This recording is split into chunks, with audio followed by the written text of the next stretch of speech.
Hello everyone, welcome back to my YouTube channel. As all know, this is Arpit Raj और आज के video में मैं लेकर के प्रस्तुत हूँ मैट्रिक्स यानी आव्यूहों का 12th लेक्चर लेके, जिसमें हम डिस्कस करेंगे transpose of a matrix and orthogonal matrix के बारे में। तो अगर अब तक आपने हमारे चैनल को सब्सक्राइब नहीं किया है तो चैनल को सब्सक्राइब कर लीजिए, just because my channel is very helpful for all of you, क्योंकि मैं इसी तरीके के मोस्ट यूजफुल वीडियोस आप लोगों के लिए रेगुलरली बनाता रहता हूँ। So just don't forget to subscribe the channel. Let's now move towards the video. Matrices के 12th लेक्चर में आज हम डिस्कस करने वाले हैं किसी मैट्रिक्स का ट्रांसपोज क्या होता है और कब एक मैट्रिक्स जो है वो ऑर्थोगोनल मैट्रिक्स कहलाता है। ट्रांसपोज को हिंदी में बोलते हैं परिवर्त आव्यूह, ऑर्थोगोनल को लंबकोणीय बोलते हैं, तो आप इसे लंबकोणीय आव्यूह भी कह सकते हैं। तो फर्स्ट ऑफ ऑल डिस्कस करते हैं ट्रांसपोज ऑफ अ मैट्रिक्स यानी किसी मैट्रिक्स का ट्रांसपोज यानी परिवर्त क्या होता है। So here is the definition.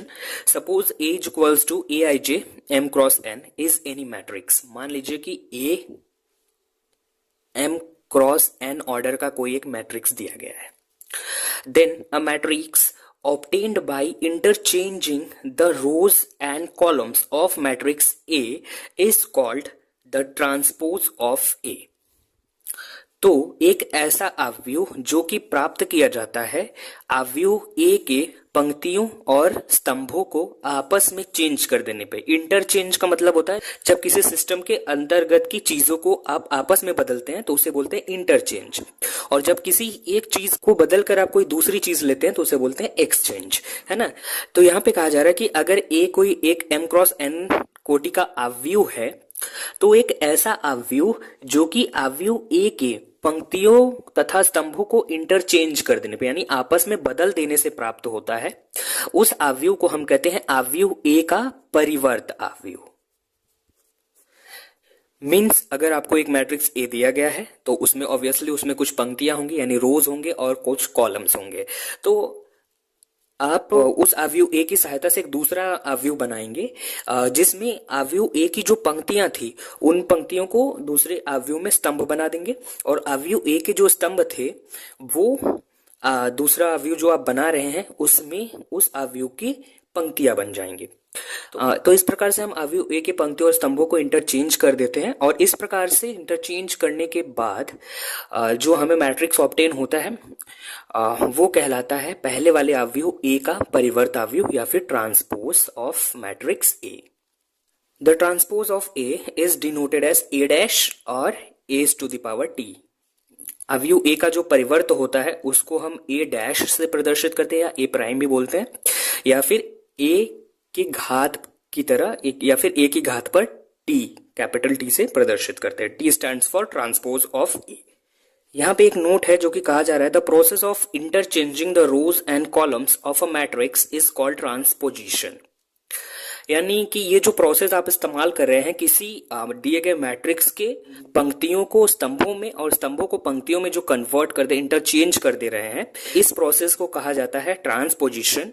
और इस प्रोसेस के दौरान, इस प्रोसेस के पश्चात जो आपको मैट्रिक्स ऑब्टेन होती है एक नई वाली, उससे कहा जाता है transpose of the original given matrix. For example यहाँ पे मैंने ऑर्डर 2 का एक स्क्वायर मैट्रिक्स ए लिया है जिसके एलिमेंट्स है 1 2 3 4। तो यहाँ पे A डैश या फिर A ट्रांसपोज हमें निकालना है, ठीक है। तो ये मैट्रिक्स A दिया गया है ना। तो अब इसका हमें परिवर्त आव्यूह बनाना है या फिर ट्रांसपोज इसका ऑब्टेन करना है। तो हम क्या करेंगे, परिभाषा के अनुसार A का ट्रांसपोज ज्ञात करने के लिए आपको A की जो पंक्तियां हैं उनको स्तंभ में बना देना होगा दूसरे आव्यूह में, और A की जो स्तंभ है वो पंक्तियों में आ जाएंगे। तो आप केवल पंक्तियों को स्तंभ में परिवर्तित कर दीजिए, बाकी स्तंभ जो हैं पंक्तियों में अपने आप ही आपको परिवर्तित होते हुए दिखाई देंगे। तो जैसे कि यहाँ आव्यूह में इस दिए गए आव्यूह में 2 पंक्तियां हैं, ये पहली पंक्ति ये दूसरी पंक्ति। तो आप पहली पंक्ति को यहाँ पे जो आपका A डैश या A के पावर T होगा यानी ट्रांसपोज ऑफ A जो होगा उसमें आप क्या करेंगे, इस पंक्ति को स्तंभ बना देंगे, है ना। तो ये 1 और 2, इस पंक्ति में 2 एलिमेंट्स थे 1 और 2, तो ये पहली पंक्ति पहला स्तंभ बन जाएगी ट्रांसपोज का, तो 1 और 2 ये हो जाएगा, ठीक है। ये पंक्ति हमने कुछ किया नहीं, इस पंक्ति को, ये जो हॉरिजॉन्टल लाइन थी इसको हमने वर्टिकल लाइन बना दिया, इसको थोड़ा सा घुमा करके ऐसे वर्टिकल 1 और 2 कर दिया, ठीक है। तो यहाँ से ये पंक्ति आपकी ट्रांसपोज में स्तंभ बन चुकी है। इन द सेम वे ये जो दूसरी पंक्ति है 3 4, इसको भी अब हमें ए डैश में इसको स्तंभ बना देना है। तो ये जो पंक्ति है 3 4, इसे हम 90 डिग्री रोटेट करेंगे तो ये कॉलम बनेगा। अब ये कॉलम ले जाके हम इस ट्रांसपोज में लगा देंगे तो यहाँ से आ जाएगा ये 3 4। तो अवयव ए की दूसरी पंक्ति अवयव ए डैश या फिर ए के ट्रांसपोज की दूसरी स्तंभ बन चुकी है। तो इस तरीके से हमें अवयव ए का ट्रांसपोज ए डैश या फिर ए के पावर टी प्राप्त हो चुका है।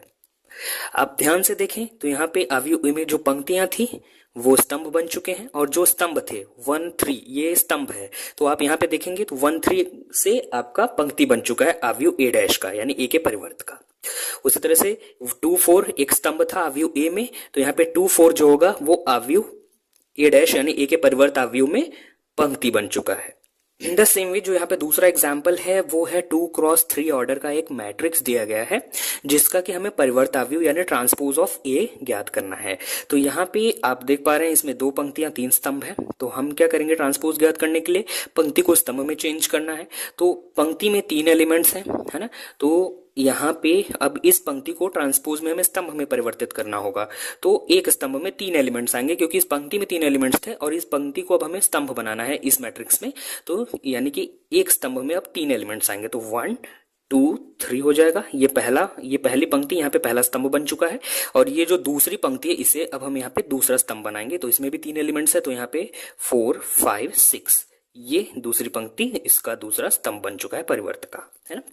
और इस तरह से यहाँ पे ये जो 2 स्तंभ यहाँ पे 3 स्तंभ थे 1 4 यहाँ पे ये वो पंक्ति बन चुकी है पहली पंक्ति, पहला स्तंभ पहली पंक्ति बन चुका है, दूसरा स्तंभ दूसरी पंक्ति बन चुका है और तीसरा स्तंभ तीसरी पंक्ति बन चुका है। तो इस तरीके से हमने अवयव ए का परिवर्त अवयव ए डैश ऑब्टेन कर लिया। तो प्रोसेस बहुत सिंपल सा है। कोई भी अगर आपको एक मैट्रिक्स दिया गया है उसका परिवर्त यानी ट्रांसपोज अगर आपको प्राप्त करना है तो आपको बस ए डैश लिखना है इज इक्वल्स टू एक मैट्रिक्स बना देनी है। वही उसी सेम मैट्रिक्स ए की सहायता से जो मैट्रिक्स ए में जो पंक्तियां हैं उन्हें स्तंभ में बना करके लिख दीजिए ए डैश में, और केवल आप पंक्तियों को ही स्तंभ बना करके लिख देंगे तो आप खुद ही देखेंगे कि अवयव ए के जो स्तंभ थे वो अपने आप अवयव ए डैश में अपने आप पंक्तियों के रूप में ले चुके हैं। यहाँ पे एक नोट है, from the above examples it is clear that the i, jth element of A is the jith element of A dash। यहाँ पे A डैश होना चाहिए, बाय मिस्टेक यहाँ पे लिखा नहीं गया, आप इसे करेक्ट कर लेंगे, यहाँ पे A डैश होगा यानी कि परिवर्त ऑफ A। तो यहाँ पे कहा जा रहा है कि ऊपर के उदाहरणों से ये स्पष्ट होता है कि जो अवयव ए में आई जेथ एलिमेंट है, means A I J position का जो एलिमेंट है, ए आई जे पोजीशन के एलिमेंट को ए आई जे ना लिख करके यहाँ पे इस तरह से प्रदर्शित कर दिया गया है आई जे एथ एलिमेंट, है ना। तो ये ए आई जे एथ एलिमेंट है। तो जो ए आई जे एलिमेंट होता है वो जे आई एलिमेंट हो जाता है यानी ए जे आई एलिमेंट हो जाता है ऑफ ए डैश, यानी कि अवयव ए में जो ए आई जे पोजीशन पे एलिमेंट होता है, ए आई जे पोजीशन पे जो एलिमेंट होता है वो ए डैश में ए जे आई पोजीशन पे आ जाता है। कैसे देखें, यहाँ पे जो ये एलिमेंट 2 है अगर हम इसकी बात करें तो ये इस अवयव में किस पोजीशन पे है, ए पहली पंक्ति है 1 और दूसरा स्तंभ है तो A12 पोजीशन पे ये 2 है। तो अगर A12 पोजीशन पर 2 है अवयव ए में तो अवयव ए डैश में ये 2 जो होगा वो A21 पोजीशन पे होगा, यानी यही J और I चेंज हो जाएंगे। यही कहा जा रहा है कि आई जेथ जो एलिमेंट होता है A में वो हो जाता है JIth एलिमेंट ए डैश में, है ना। तो यहाँ पे अगर A12 पोजीशन पे 2 है तो ए डैश में आप देखेंगे तो A21 पोजीशन पे आपको 2 मिलेगा। देखें यहाँ पे 2 है और इसका पोजीशन देखें तो ये दूसरी पंक्ति है तो A2 हो गया और फिर पहला स्तंभ है तो A21 हो गया, है ना।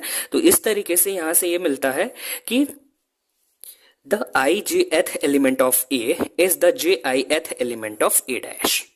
दैट इज दूसरे शब्दों में समझाया गया है कि if A equals to A I J M cross N, अगर आपका अवयव एक एम क्रॉस एन ऑर्डर का अवयव ए है तो फिर जो अवयव ए का परिवर्त अवयव ट्रांसपोज ऑफ मैट्रिक्स ए जो होगा वो एन क्रॉस एम ऑर्डर का मैट्रिक्स मिलेगा। यानी अवयव ए की कोटि अगर m क्रॉस n है तो अवयव ए डैश की कोटि जो होगी वो n क्रॉस m हो जाएगा, क्योंकि यहाँ पे अवयव ए की जो कोटि है वो m क्रॉस n है। मींस अवयव ए में m रोज है ना, और n कॉलम्स हैं। अब हम क्या कर रहे हैं कि जो जितने कॉलम्स हैं उनको हम रोज में कन्वर्ट कर दे रहे हैं ए डैश के लिए, है ना, और फिर जितने रोज हैं उन्हें हम कॉलम्स में कन्वर्ट कर दे रहे हैं ए डैश के लिए। ठीक है, तो यानी कि अवयव ए डैश जो होगा उसमें अब ये रोज जितने थे वो कॉलम बन चुके होंगे। तो यानी कि अवयव ए डैश में आपके पास m कॉलम्स होंगे और n रोज होंगे, है ना। तो जो क्रम लिखा जाता है पहले रोज को लिखा जाता है, तो रोज यहाँ पे n होंगे आपके पास और कॉलम्स जो होंगे वो आपके पास m होंगे। तो इस तरीके से अवयव ए डैश का जो ऑर्डर बन के आएगा वो हो जाएगा आपके पास n क्रॉस m, है ना। तो अगर अवयव ए आपका m क्रॉस n ऑर्डर का कोई मैट्रिक्स है तो उसका परिवर्त अवयव जो होता है वो ऑर्डर n क्रॉस m का अवयव होता है। तो आई होप आप लोगों को परिवर्त अवयव यानी ट्रांसपोज ऑफ अ मैट्रिक्स का कंसेप्ट समझ में आया होगा। अब हम कुछ इंपॉर्टेंट फैक्ट्स के बारे में डिस्कशन करेंगे जो कि रिलेटेड हैं ट्रांसपोज ऑफ मैट्रिक्स से। अवयवों के परिवर्त अवयवों से संबंधित कुछ यहाँ पे महत्वपूर्ण तथ्य दिए गए हैं जिसे हम वन बाय वन करके डिस्कस करेंगे। पहला फैक्ट है, during transposition the rows are interchanged into the columns and the columns are interchanged into the rows। यानी कहा जा रहा है कि ट्रांसपोजिशन के दौरान पंक्तियां अवयव ए की, मान लीजिए कोई एक अवयव ए है तो उस अवयव की पंक्तियां कॉलम्स में स्तंभ में परिवर्तित हो जाती हैं और उसके स्तंभ कॉलम्स में परिवर्तित हो जाते हैं। That is the rows of the matrix A are the columns of the matrix B is equals to A dash, means the transpose of A. यानी कि अवयव ए की जो पंक्तियां होंगी वो अवयव ए डैश के स्तंभ हो जाते हैं, जैसा कि हमने अभी डिस्कशन किया। And the columns of A are the rows of the transpose of matrix A, और जो अवयव ए के स्तंभ होते हैं वो ए के परिवर्त अवयव के पंक्तियां बन चुकी होती हैं। दूसरा फैक्ट कहता है, if the order of the matrix A is m cross n, यानी अवयव ए का यदि ऑर्डर m क्रॉस n हो, then the order of the matrix A dash यानी transpose of A is n cross m।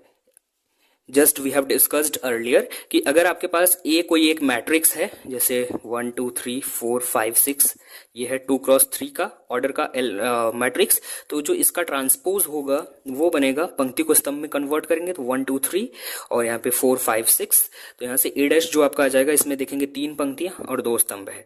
तो यहाँ पे आप देख रहे हैं ए का ऑर्डर था 2 क्रॉस 3, तो ए डैश का ऑर्डर निकल के आया 3 क्रॉस 2, मीन्स पंक्ति स्तंभ में चली गई और स्तंभ पंक्ति में चला आया। ठीक है, तीसरा जो नोट है वो कहता है, the transpose of A is equal to A, means A का परिवर्त जो है वो एक अवयव होगा, फिर जो परिवर्त अवयव है उसका भी परिवर्त आप ले लेंगे तो पुनः आपको मैट्रिक्स ए मिल जाएगा। इस फैक्ट का कहने का ये मतलब है। Where A is the A I J M cross N, जहां पे ए कोई एम क्रॉस एन ऑर्डर का एक मैट्रिक्स है। मीन्स कि अगर आपके पास एक अवयव ए था तो इससे आपने इसका परिवर्त अवयव निकाला, मैट्रिक्स ए डैश निकाल लिया। फिर अगर आप ए डैश का भी परिवर्त करेंगे तो देखिए ए के पंक्तियों और स्तंभों को इंटरचेंज किया तो ए डैश मिला, तो ए डैश के पंक्तियों और स्तंभों को चेंज करेंगे तो पुनः हमें ए ही मिल जाएगा। फॉर एग्जाम्पल अगर हम चेक करें तो 1 2 3 4 ये ऑर्डर 2 का एक स्क्वायर मैट्रिक्स है ए, इसका अगर हम ए डैश निकालेंगे तो यहाँ पे आ जाएगा, पंक्ति को स्तंभ में चेंज करेंगे तो 1 2 और 3 4 आ जाएगा ए डैश। अब फिर हम पुनः ए डैश जो मैट्रिक्स है ये वाला, इसका हम डैश निकालेंगे यानी इसका ट्रांसपोज निकालेंगे। तो यहाँ पे जो पंक्ति थी अब इसे स्तंभ करेंगे तो ये 1 3 पंक्ति थी तो 1 3 स्तंभ हो जाएगा, 2 4 पंक्ति थी तो 2 4 स्तंभ हो जाएगा। अब आप ए डैश का जो डैश है उसे देखें और ये जो मैट्रिक्स ए था इसे देखें तो आप पाएंगे कि मैट्रिक्स ए और ए डैश का डैश दोनों सेम है। तो इस तरीके से यहां से आ जाएगा ए डैश का dash equal to A, means the transpose of A is equals to A. Fourth note हमारा कहता है कि the transpose of addition of two matrices is equal to the sum of transposes of the matrices. Means दो अवयवों का योग कर लीजिए फिर उनका ट्रांसपोज कर लीजिए, वो इक्वल होता है उन दोनों अवयवों का अलग अलग ट्रांसपोज करके फिर उन्हें ऐड कर दीजिए, उसके बराबर होता है। ठीक है, ये इस फैक्ट के कहने का मतलब है जहां पे A M cross N order का मैट्रिक्स है और बी भी आपका एम क्रॉस एन ऑर्डर का ही मैट्रिक्स होगा, क्योंकि ये दोनों जोड़े जा रहे हैं तो इसका मतलब ये है कि इन दोनों का ऑर्डर सेम होना चाहिए, क्योंकि हम जानते हैं कि दो मैट्रिसेस को केवल तभी ऐड किया जा सकता है जब उनके ऑर्डर सेम हो, यानी वो सेम साइज के जब होते हैं तो तभी उन्हें ऐड किया जा सकता है। ठीक है, फॉर एग्जाम्पल अगर ए इक्वल्स टू मैंने लिया 1 2 3 4 है ना, तो यहाँ से ए डैश आ जाएगा मेरा 1 2 और यहाँ पे 3 4, और बी अगर मैं लूँ 5 6 7 8 तो बी डैश हो जाएगा 5 6 7 8, और यहाँ से अब हम फाइंड आउट करेंगे ए प्लस बी, तो ए प्लस बी हमारा आएगा 5 1 6 6 2 8 और 7 3 10 8 4 12, और तो ए प्लस बी का ट्रांसपोज हो जाएगा हमारे पास 6 8 10 12, और अब हम A dash plus B dash करते हैं तो देखते हैं क्या आता है। तो 1 और 5 6 हो जाएगा, 3 और 7 10 हो जाएगा, 2 और 6 8 हो जाएगा, और 8 और 4 12 हो जाएगा। तो इस तरीके से अगर आप ए डैश प्लस बी डैश वाली मैट्रिक्स को देखें और ए प्लस बी के ट्रांसपोज वाली मैट्रिक्स को देखें, तो आप देखें A11 A12 A21 और A22 सारे पोजीशन के एलिमेंट्स सेम है और ऑर्डर भी सेम है, तो ये दोनों मैट्रिसेस एक दूसरे के इक्वल है। मीन्स यहाँ से हमारे पास आ गया the transpose of A plus B equal to A transpose plus B transpose. Fifth note हमारा कहता है the transpose of K A is equals to K into transpose of A where K is any complex और real number. Means कि अगर आपके पास एक अवयव दिया गया है, उसमें आप किसी एक स्केलर का मल्टीप्लिकेशन कर देते हैं, ऑब्वियसली इस स्केलर का मल्टीप्लिकेशन अवयव के हर एक एलिमेंट में किया जाएगा, अगर कर देते हैं फिर उसके पश्चात आप जो मैट्रिक्स आपको ऑब्टेन हो रही है उसका आप ट्रांसपोज कर लीजिए, उसका यानी परिवर्त अवयव ज्ञात कर लीजिए, फिर उसके बाद वो जो मैट्रिक्स वहां पे आपको मिलेगी जो ट्रांसपोज करने के बाद वो मैट्रिक्स बराबर होती है कि पहले आप ए का ही ट्रांसपोज कर लीजिए फिर उस मैट्रिक्स में के का मल्टीप्लिकेशन कर लीजिए।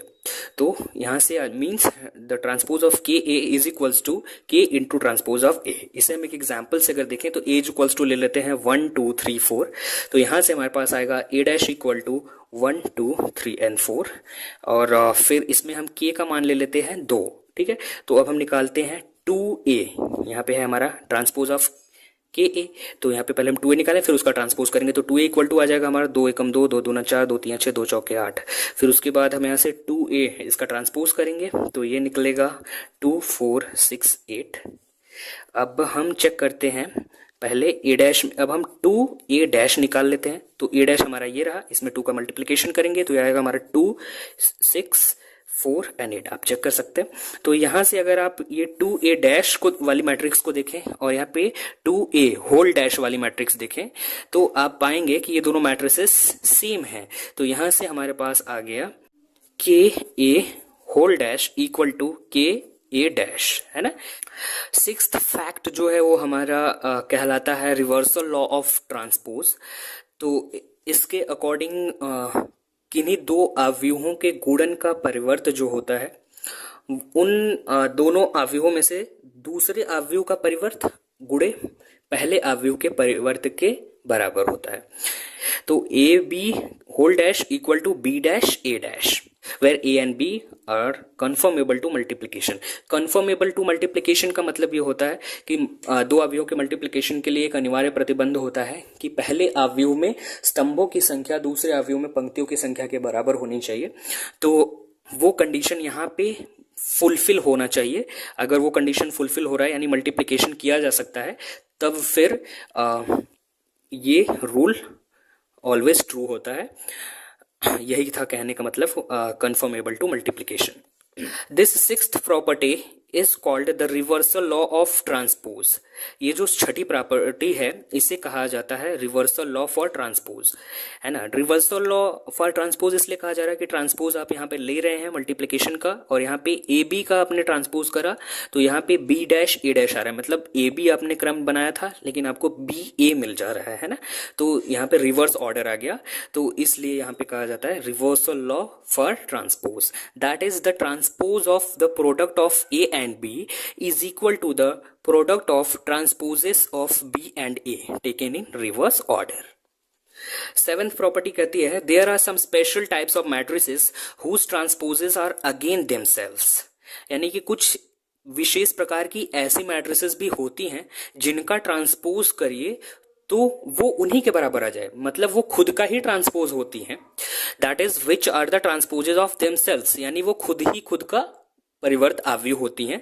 सच type of matrices are called symmetric matrices, ऐसे आव्यूह को हम सममित आव्यूह कहते हैं या फिर सिमेट्रिक मैट्रिक्स कहते हैं। Therefore for the symmetric matrices we have A dash is equals to A. तो ये बेसिक डेफिनेशन होता है सिमेट्रिक मैट्रिसेस का कि ए डैश का कि अगर किसी आव्यूह ए का परिवर्त भी पुनः वही आव्यूह आपको मिल जाता है तो फिर ऐसे आव्यूह को हम सममित आव्यूह या फिर सिमेट्रिक मैट्रिक्स बोलते हैं। सिमेट्रिक मैट्रिसेस के बारे में हम आगे डिटेल में डिस्कशन करेंगे आने वाले वीडियो लेक्चर्स में। तो सिमेट्रिक मैट्रिसेस ऐसी मैट्रिसेस होती हैं जिनका परिवर्त खुद उन्हीं के बराबर होता है। एट्थ फैक्ट है हमारा there are some special types of matrices whose transposes are equal to the negative of themselves, यानी कुछ ऐसी भी विशेष प्रकार के आव्यूह होते हैं जिनका आप ट्रांसपोज करो तो वो खुद के नेगेटिव के बराबर आ जाती है। मींस ए है तो माइनस ए के बराबर आ जाता है उनका ट्रांसपोज, यानी A dash is equals to minus A आ जाता है। Such matrices are called skew symmetric matrices. इस प्रकार के आव्यूह को हम विषम सममित आव्यूह कहते हैं। विषम सममित आव्यूह के बारे में भी हम सविस्तार चर्चा करेंगे अपने आने वाले अगले वीडियो लेक्चर्स में। अब हम डिस्कस करने जा रहे हैं ऑर्थोगोनल मैट्रिसेस के बारे में, यानी लंबकोणीय आव्यूह क्या होते हैं। तो here is the definition, a square matrix A, remember that here it is written square matrix, a square matrix A is said to be an orthogonal matrix if A dash is equals to I, that is the identity matrix। यानी एक ऐसा वर्ग आव्यूह A लंबकोणीय आव्यूह कहा जाएगा यानी orthogonal matrix कहा जाएगा यदि A इंटू ए डैश बराबर आइडेंटिटी आ जाए। यानी अगर आपके पास कोई एक आव्यूह A दिया गया है वो स्क्वायर मैट्रिक्स होना चाहिए, यहाँ डेफिनेशन में लिखा है वर्ग आव्यूह होना चाहिए ना।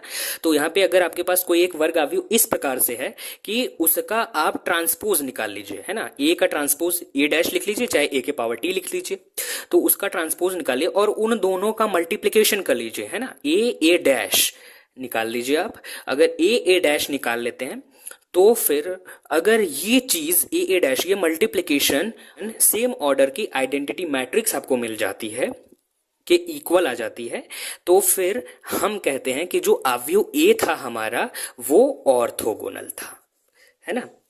यहाँ पे ध्यान देने वाली बात ये है कि ऑर्थोगोनल मैट्रिसेस के डेफिनेशन में हमने यहाँ पर लिखा है ए डैश इक्वल टू आई, है ना।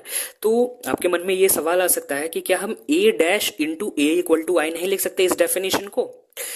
भाई कभी बाय मिस्टेक हो भी सकता है कि हम ए डैश ये क्रम अगर हमारे दिमाग में आए और हम वहां पे A dash into A equal to I लिख करके चले आए अपने एग्जाम में, तो क्या ये सही है कि नहीं। तो ये बिल्कुल सही है। यहाँ पे हालांकि मैंने डेफिनेशन के अकॉर्डिंग यहाँ पे A dash equal to I लिख दिया है, बट आप चाहें तो आप अपने डेफिनेशन को A dash equal to I equal to A dash A भी लिख सकते हैं। मीन्स यहाँ पे क्रम विनिमय नियम का सत्यापन होता है। तो आप ए डैश लिख लीजिए या फिर ए डैश ए लिख लीजिए, वो अगर ऑर्थोगोनल है तो वो इक्वल टू आइडेंटिटी ही आएगा, ठीक है। तो इस बात की पुष्टि हमारे ये अगला नोट करेगा, इसमें हम यही चीज प्रूफ करने वाले हैं। Since when A is orthogonal, है ना, अगर ए ऑर्थोगोनल है then we have according to the definition, अगर ए ऑर्थोगोनल है तो हमारे पास होगा A into A dash equal to I. इसे हमने मान लिया इक्वेशन नंबर 1। अब हम क्या करेंगे, दोनों पक्षों का सारणिक ले लेंगे, है ना। तो अगर ये दोनों मैट्रिसेस एक दूसरे के बराबर है मल्टीप्लिकेशन के पश्चात, तो इनका सारणिक भी बराबर होगा। तो ये हाथ से हमने दोनों साइड का डिटर्मिनेंट ले लिया, तो determinant A dash equal to determinant I, है ना। तो अब यहाँ से यहाँ पे चूंकि ये ए डैश है, यानी ए और ए डैश का मल्टीप्लिकेशन, और जो मल्टीप्लिकेशन होता है, मल्टीप्लिकेशन का डिटर्मिनेंट जो होता है वो अलग अलग डिटर्मिनेंट के मल्टीप्लिकेशन के बराबर, यहाँ पे जैसा कि मैंने लिखा है। तो इसलिए यहाँ पे ये लॉ इस्तेमाल करेंगे, तो यहाँ पे आ जाएगा determinant A into determinant A dash equal to, अब देखें ये आइडेंटिटी मैट्रिक्स किसी भी ऑर्डर की जो होती है, इसका डिटर्मिनेंट इक्वल टू 1 आता है, क्योंकि ये डायगोनल मैट्रिक्स होती है, और डायगोनल मैट्रिक्स के डिटर्मिनेंट का जो मान होता है वो हमेशा डायगोनल एलिमेंट्स के मल्टीप्लिकेशन के बराबर होता है। तो यूनिट मैट्रिक्स में, आइडेंटिटी मैट्रिक्स में सारे के सारे diagonal elements equal to unity होते हैं, यानी कि एक होते हैं। तो एक का चाहे जितनी बार गुणा करें एक ही आएगा। तो इसलिए यहाँ पे हमने डिटर्मिनेंट ऑफ आई, इसका ऑर्डर चाहे जो भी हो, इसका डिटर्मिनेंट आई हमने इक्वल टू 1 कर लिया है। यहाँ पे हमने लिखा है and determinant of identity matrix is equal to 1। So यहाँ से हमारे पास आ गया determinant of A into determinant of A dash equal to 1। लेकिन अगर ए कोई एक अवयव है ना, तो इसका जो परिवर्त अवयव होगा वो ए डैश होता है। लेकिन हम यहाँ पे कर क्या रहे हैं, ए से ए डैश लाने के लिए हम अवयव ए के पंक्तियों और स्तंभों को इंटरचेंज कर दे रहे हैं, आपस में बदल दे रहे हैं, तो हमें ए डैश मिल जाता है। और हम अपने इंटरमीडिएट में एक सारणिक के मोस्ट इंपॉर्टेंट प्रॉपर्टी को जानते हैं कि अगर आपको एक सारणिक दिया गया है, तो उस सारणिक के पंक्तियों को स्तंभों में और स्तंभों को पंक्तियों में इंटरचेंज कर दें, तब पर भी सारणिक का मान अपरिवर्तित रहता है। मीन्स कि ए का जो डिटर्मिनेंट का मान था वही ए डैश के डिटर्मिनेंट का मान होता है। ये सारणिक की प्रॉपर्टी होती है। तो यहां से दैट्स वाई मैंने यहां पे लिखा है determinant A equal to determinant A dash. तो यहां से डिटर्मिनेंट ए डैश की जगह पे मैंने लिख दिया डिटर्मिनेंट ए, तो determinant A into determinant A equal to 1 हो जाएगा। अब यहाँ पे ये हो गया whole square of determinant A is equals to 1। तो डिटर्मिनेंट ए का जो वर्ग है वो 1 के बराबर है, तो यहाँ से हम वर्गमूल लेंगे दोनों पक्षों का, तो डिटर्मिनेंट ए इक्वल टू आ जाएगा प्लस माइनस 1, क्योंकि वर्गमूल धनात्मक या ऋणात्मक हो सकता है। तो यहाँ से डिटर्मिनेंट ए इक्वल टू आ गया प्लस माइनस 1, है ना। तो चूंकि डिटर्मिनेंट ए अवयव ए के डिटर्मिनेंट का मान या तो धन 1 है या फिर ऋण 1 है, यानी कि determinant not equal to 0, determinant 0 नहीं है। तो जब किसी अवयव के सारणिक का मान 0 नहीं होता है, तो ऐसे सारणिक को हम बोलते हैं नॉन सिंगुलर मैट्रिसेस, जिसको हम आगे डिस्कस करेंगे। और अगर कोई अवयव नॉन सिंगुलर होती है तो उसका इनवर्स एग्जिस्ट करता है, यानी उसका व्युत्क्रम अवयव हमें मिल सकता है। तो यहाँ पे वही मैंने लिखा है कि determinant A is not equal to 0, this implies that A is non singular, hence A inverse is possible. Since A inverse is possible, जैसा कि ए इनवर्स संभव है, and also from equation 1 we have A dash equal to I. This is equation number 1। समीकरण 1 था, अगर अवयव orthogonal है तो हमारे पास था ए डैश इक्वल टू आई, है ना। ये था ऑर्थोगोनल होने के लिए ये कंडीशन होता है। तो अवयव ए इस कंडीशन को सेटिस्फाई कर रहा है, और हम जानते हैं कि व्युत्क्रम संबंध का, किसी अवयव का व्युत्क्रम, अगर अवयव आपके पास ए है और उसका व्युत्क्रम है ए इनवर्स, तो ए इंटू ए इनवर्स जब आप निकालते हैं तो वो इक्वल टू आइडेंटिटी आ जाता है ना। तो a into A inverse equal to I होता ही होता है, और यहाँ पे ऑर्थोगोनल होने की वजह से a इंटू ए डैश बराबर आई हमारे पास आ रखा है ना। तो यहाँ पे लिखा है it means that a dash is the inverse of a। यहाँ से यह इसका मतलब है कि a डैश जो है वही a का इनवर्स है, क्योंकि एक मैट्रिक्स ए है, इसमें ए डैश का जब आप मल्टीप्लिकेशन करें तो आपको आइडेंटिटी मिल रही है। और हम जानते हैं कि किसी मैट्रिक्स में अगर किसी एक ऐसे मैट्रिक्स का मल्टीप्लिकेशन किया जाए जो उन दोनों का मल्टीप्लिकेशन इक्वल टू आइडेंटिटी दे देता है, तो वो जो दूसरी मैट्रिक्स थी वो पहले मैट्रिक्स की निश्चित रूप से उसका श्योर एंड सर्टेन उसका व्युत्क्रम कहलाती है, उसका व्युत्क्रम होती है। तो यहां से A into A dash equal to identity है, इसका मतलब ए डैश यानी ए का जो परिवर्त है वही ए का व्युत्क्रम है इस केस में, अगर ए ऑर्थोगोनल है तो, है ना। या फिर आप इन दोनों इक्वेशंस को कंपेयर करेंगे तो A into A dash equal to I है, यहाँ पे A inverse equal to I है, तो यहाँ से कंपेयर करेंगे तो ए डैश के पोजीशन पे ए इनवर्स है, तो ए डैश इक्वल टू यहाँ पे ए इनवर्स आ जाएगा, है ना। सो it means that a dash is the inverse of a, as we know that a inverse equal to I equal to a inverse a. ये किसी अवयव a के व्युत्क्रम के लिए कंडीशन होती है कि अगर अवयव a का व्युत्क्रम a इनवर्स है तो उन दोनों का मल्टीप्लिकेशन आइडेंटिटी होती है, और ये क्रम विनिमय नियम का पालन भी करती है, यानी a inverse equal to a inverse a होता है ना। तो हिंस फ्रॉम इक्वेशन 1 एंड 2, तो इस यही 1 और 2 से हमने ये कंक्लूड किया जो मैंने अभी यहाँ पे बताया कि a dash equal to a inverse आ जाएगा। ये हो गया हमारा इक्वेशन नंबर 3। तो यहां से मोस्ट इंपॉर्टेंट फैक्ट एक निकल के आता है कि अगर ए ऑर्थोगोनल है तो उस केस में ए का जो परिवर्त है वही ए का व्युत्क्रम होता है। तो अगर कह दिया जाए कि अवयव ए आपका ऑर्थोगोनल मैट्रिक्स है और तो इसका व्युत्क्रम ज्ञात कीजिए, तो आपको सिंपली आपको ए डैश निकाल लेना है, वही उस अवयव का व्युत्क्रम हो जाएगा। And hence from equation 2 we have, equation 2 ये जो है इसके अकॉर्डिंग हमारे पास हो जाएगा A dash equal to I equal to A dash A. यहाँ पे है ए इनवर्स, तो ए इनवर्स की जगह पे ए डैश रख दिया, तो A dash equal to I equal to, यहाँ ए इनवर्स है तो यहाँ पे डैश रख देंगे तो ए डैश ए। तो यही मैंने यहाँ पे लिखा है कि A dash equal to I equal to A dash A. So this A is orthogonal matrix if and only if A dash A equal to I equal to A dash।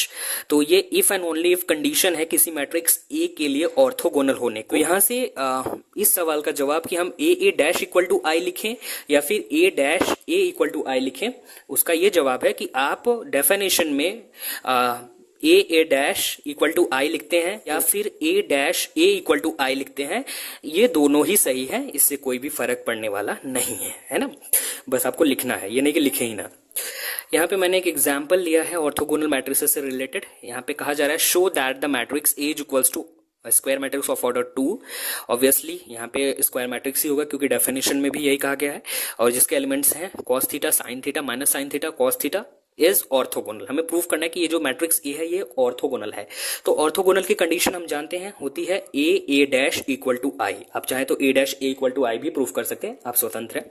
तो मैं A dash equal to I prove करूंगा। यहाँ पे हमारे पास दिया गया है A is equals to this matrix, है ना। तो यहाँ से हम इसका परिवर्त अवयव निकालेंगे। चूंकि स्क्वायर मैट्रिक्स है तो स्क्वायर मैट्रिसेस का जो ट्रांसपोज होता है उनका ऑर्डर चेंज नहीं होता है। अगर स्क्वायर मैट्रिक्स है ऑफ ऑर्डर n तो उसका ट्रांसपोज भी एक स्क्वायर मैट्रिक्स ही होगा ऑफ द सेम ऑर्डर, है ना। तो यहाँ से ए इक्वल टू, अगर ये मैट्रिक्स था इसका हमने ट्रांसपोज निकाल लिया, ए डैश हमें मिल गया है। अब हम क्या करेंगे कि ए डैश यानी ए और ए डैश का मल्टीप्लिकेशन फाइंड आउट करते हैं। तो यहाँ पे हमने ए इंटू ए डैश करा, तो इसे मल्टीप्लिकेशन जो जनरल रूल होता है उसे फॉलो करते हुए हमने यहाँ पे मल्टीप्लाई करा, फिर इसे सॉल्व किया तो हमारे पास आता है cos square theta plus sine square theta. ये एक एलिमेंट है A11 पोजीशन का, A12 पोजीशन पे है minus sine theta cos theta plus sine theta cos theta, और उसी तरह A21 पोजीशन पे minus sine theta cos theta plus cos theta sine theta, और A22 पोजीशन पे sine square theta plus cos square theta. यहाँ पे आप देख रहे हैं ये है हमारे पास cos square theta plus sine square theta, तो दैट इज इक्वल टू 1। तो यहाँ पे हम 1 लिख देंगे अगली लाइन में, और ये minus sine theta cos theta और ये plus sine theta cos theta, ये एक दूसरे को कैंसिल कर देंगे। इसी तरीके से यहाँ पे minus sine theta cos theta और plus cos theta sine theta एक दूसरे को कैंसिल करेंगे, और यहाँ पे sine square theta plus cos square theta equal to 1 हो जाएगा। तो यहाँ पे हमारे पास आ गया 1, और यहाँ पे बचा 0, यहाँ पे बचा 0 और यहाँ पे बचा 1। सो इन दिस वे हमारे पास आ गया A dash equal to 1 0 0 1, that is a square matrix of order 2 whose diagonal elements are unity and remaining all the terms are 0। यानी यह एक ऑर्डर 2 का आइडेंटिटी मैट्रिक्स हमें मिल चुका है। तो यहां से आ जाएगा ए डैश इक्वल टू आई, या फिर I2 भी लिखा जाता है। ये I2 इस सफिक्स में जो होता है वो बताता है कि 2 ऑर्डर का आइडेंटिटी मैट्रिक्स है I। तो यहां से A dash equal to I मिल चुका है, तो देयरफॉर ए इज ऑर्थोगोनल, क्योंकि ऑर्थोगोनल की कंडीशन यहाँ पे A dash equal to identity satisfy हो रही है, इसलिए ए आपका ऑर्थोगोनल मैट्रिक्स है। तो यहाँ पे अब हम ऑर्थोगोनैलिटी के डेफिनेशन और उसकी प्रॉपर्टी के हिसाब से यहाँ पे कुछ हमने इंपॉर्टेंट फैक्ट्स लिखे हैं, जैसे हम 1 बाय 1 करके डिस्कस करते हैं। पहला है if A is orthogonal then A inverse equal to A dash, यानी अगर एक कोई अवयव ए ऑर्थोगोनल है तो उस अवयव का व्युत्क्रम जो होगा उस अवयव के परिवर्त अवयव के बराबर होता है ना। जैसा कि अभी हमने डिस्कस किया था, आपके पास होता है ए डैश इक्वल टू आई, तो इसका मतलब है कि अवयव ए और उसके परिवर्त का मल्टीप्लिकेशन आइडेंटिटी आ रहा है, हम जानते हैं किसी अवयव और किसी दूसरे अवयव का मल्टीप्लिकेशन अगर आइडेंटिटी आता है तो वो दूसरा वाला अवयव पहले वाले अवयव का व्युत्क्रम कहलाता है। तो इसका मतलब यहां से आ जाएगा A inverse equal to A dash. तो जब कोई मैट्रिक्स ऑर्थोगोनल होता है तो उसका व्युत्क्रम जो होता है उसके परिवर्त के बराबर होता है। तो जब भी आपको प्रॉब्लम में कहा जाए कि एक अवयव ए ऑर्थोगोनल है तो इसका व्युत्क्रम ज्ञात करो, तो आपको सिंपली उस अवयव का परिवर्त निकाल देना, मीन्स ट्रांसपोज निकाल देना है, वही उस अवयव का व्युत्क्रम हो जाएगा, श्योर एंड सर्टेन। दूसरा फैक्ट कहता है if A is orthogonal then determinant of A is equals to plus minus one. जैसा कि हमने अभी डिस्कस किया था कि अगर ए ऑर्थोगोनल होता है तो हमारे पास ए डैश इक्वल टू आइडेंटिटी आई है, इसका दोनों पक्षों का डिटर्मिनेंट करेंगे तो ए डैश बन जाएगा आपका determinant A into determinant A dash equal to I का डिटर्मिनेंट होगा 1 के बराबर। यहाँ पे ए डैश का डिटर्मिनेंट ए के ही बराबर हो जाता है, तो यहाँ से आपके पास आ जाएगा A determinant square equal to 1। यहाँ से आपके पास आ जाएगा determinant of A equals to plus minus 1, क्योंकि 1 का वर्गमूल +1 या -1 दोनों हो सकता है। तो ठीक है, तो यहां से अगर ए कोई ऑर्थोगोनल मैट्रिक्स है तो उसके डिटर्मिनेंट का मान या तो धन 1 होगा या फिर ऋण 1 होगा। ठीक है, तो that is determinant A is equal to either 1 और equal to -1। Most probably equal to 1 ही आता है। May be there may be some cases in which the determinant of a may be equal to -1, but most probably the determinant of a is equal to 1 in case of when a is orthogonal. तीसरी property कहती है if a is orthogonal then a dash equal to a dash a equal to I। ये तो definition ही है और हमने इसे proof भी करा कि जब a ऑर्थोगोनल होता है तो a डैश निकाल लीजिए, चाहे a डैश a निकाल लीजिए, वो दोनों अलग अलग आइडेंटिटी मैट्रिक्स के सेम ऑर्डर के आइडेंटिटी मैट्रिक्स के बराबर होते हैं। अब आता है चौथा नोट जो कि मोस्ट इंपॉर्टेंट है। ये कहता है if A and B are the two orthogonal square matrices of the same order, यदि ए और बी ये दो अलग अलग ऑर्थोगोनल मैट्रिक्स हो और ये सेम ऑर्डर की हो, है ना, ये ए और बी सेम ऑर्डर की अलग अलग ऑर्थोगोनल मैट्रिसेस हों, then A B and B A are also orthogonal matrices. तो ए बी यानी इन दोनों का प्रोडक्ट ए बी निकाल लीजिए चाहे फिर बी ए निकाल लीजिए, वो भी ऑर्थोगोनल होंगे। ध्यान रहे यहाँ पे हम बराबर कहने की बात नहीं कर रहे हैं, हम ये कह रहे हैं कि ए बी और बी ए ये दोनों अलग अलग ऑर्थोगोनल होंगे। अगर ए और बी ऑर्थोगोनल है और वो सेम ऑर्डर की स्क्वायर मैट्रिसेस हैं तो फिर ए बी और बी ए भी ऑर्थोगोनल होते हैं। यहाँ पे इसको प्रूफ भी किया है कि हम जानते हैं कि डिटर्मिनेंट ऑफ ए बी जो होता है वो determinant of A into determinant of B होता है, और यहाँ पे डिटर्मिनेंट ए है वो नॉट इक्वल टू 0 होगा क्योंकि ऑर्थोगोनल है। तो ऑर्थोगोनल में हमने ऐसे अभी डिस्कस किया कि इसका डिटर्मिनेंट +1 या फिर -1 होगा। उसी तरह से बी भी ऑर्थोगोनल है तो इसका भी डिटर्मिनेंट +1 या -1 होगा, यानी कि नॉट इक्वल टू 0। तो चूंकि डिटर्मिनेंट ए और डिटर्मिनेंट बी दोनों 0 नहीं है, है ना, यहाँ पे +-1 है दोनों, तो यहाँ पे जब आप +-1 रखेंगे तो आपको डिटर्मिनेंट ए बी जो है वो 0 के बराबर नहीं मिलेगा, है ना, क्योंकि इन सब का मान +-1 है। तो यहां से ये बात क्लियर होती है कि determinant of A B is not equal to 0। अब किसी अवयव का डिटर्मिनेंट नॉट इक्वल टू 0 है तो इसका मतलब वो नॉन सिंगुलर हो जाता है, तो यही लिखा है A B is not singular, this implies. Now A B dash, जैसा कि हमें ऑर्थोगोनल प्रूफ करने के लिए हमारे पास होता है ए डैश, है ना, तो यहाँ पे ए की जगह पे ए बी है और ए डैश की जगह पे ए बी डैश है। तो वही अब हम प्रूफ करेंगे कि ए बी, जैसे कि यहाँ ए को ऑर्थोगोनल प्रूफ करने के लिए हमारे पास होना चाहिए ए डैश इक्वल टू आइडेंटिटी, तो उसी तरीके से अब हम यहाँ पे प्रूफ करेंगे कि A B dash equal to identity अगर आ जाता है तो फिर हम ये कह पाएंगे कि ए बी जो है वो भी ऑर्थोगोनल है। तो इसलिए हमने यहाँ पे ए बी डैश निकालने की कोशिश की है। तो A B dash equal to A B और ए बी डैश दो अवयव के गुणनफल का परिवर्त जो होता है उसमें से दूसरे अवयव का परिवर्त गुणे पहले अवयव के परिवर्त के गुणनफल के बराबर होता है ना। तो यहां से A B into B dash A dash आएगा, जो कि यहाँ पे लिखा है A B dash equal to B dash A dash, है ना। तो यहां से अब चूंकि हम जानते हैं कि अवयव का गुणन जो होता है वो एसोसिएटिव लॉ को फॉलो करता है, मीन्स किसी भी अगर ढेर सारे मैट्रिसेस का मल्टीप्लीकेशन दी गई है तो आप उनमें से चाहे किसी को भी एक साथ मल्टीप्लीकेशन करके फिर बाद वालों को करें तो रिजल्ट आपको सेम ऑब्टेन होता है। एसोसिएटिव का मतलब ये होता है। तो यहाँ से हमने क्या किया कि इसे खोला और यहाँ बी और बी डैश को एक साथ कर लिया, तो A B dash A dash हो गया ना। B dash equal to I हमने यहाँ पे लिख दिया क्योंकि बी हमारा ऑर्थोगोनल है और ऑर्थोगोनल की परिभाषा से B into B dash equal to identity आ जाएगा, तो इसलिए B into B dash equal to identity I लिख दिया। अब हमने क्या किया, अगली लाइन में ए और आई को साथ में ले लिया क्योंकि एसोसिएटिव लॉ को होल्ड करता है, तो हम किसी को भी किसी के साथ ले सकते हैं। तो ए आई को हमने एक साथ लिया और ए डैश को एज इट इज रखा। तो ए आई इक्वल टू ए हो जाएगा, जैसा कि हम जानते हैं, हमने मल्टीप्लिकेशन के दौरान इसे डिस्कस भी किया था।